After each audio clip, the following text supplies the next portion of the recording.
প্রিয় মানুষকে মাটির অভাবে কবর দিতে না পেরে কলা গাছের ভেলায় ভাসিয়ে দেওয়ার যে কষ্ট তা কি ভোলা যাবে? তেমনই একটি ঘটনা ঘটেছে ফেনীর ৭০০ গ্রামের বাসিন্দা আলিমুল্লার পরিবারের সাথে।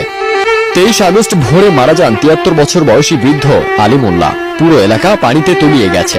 মৃতদেহটি দাফন করার জন্য ৩.৫ হাত শুকনো জায়গাও পাওয়া যায়নি। আলিমুল্লাহকে অন্তত দূরে কোথাও কবর দেওয়ার ব্যবস্থা করা যায় কিনা তার জন্য জরুরি পরিস্থিতিতে যোগাযোগও করেছিলেন পরিবারের সদস্যরা। কেউ হয়তো আসবে সেই আশায় দুদিন মরদেহ নিয়ে অপেক্ষাও করেছিলেন, কিন্তু কেউ আর আসলো না। তাই বাধ্য হয়ে ২৪ আগস্ট কলাগাছের ভেলায় ভাসিয়ে দেওয়া হলো আলিমুল্লাহর মরদেহ। সাথে লিখে দেওয়া হলো একটি চিঠি। সেই চিঠিতে যা লেখা ছিল তা হুবহু তুলে ধরা হলো।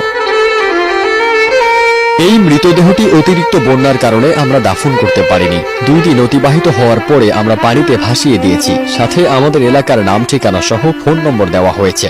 যদি কেউ শুকনো জায়গা পান তাকে কবর দিয়ে দিবেন এবং আমাদের ওই ঠিকানায় যোগাযোগ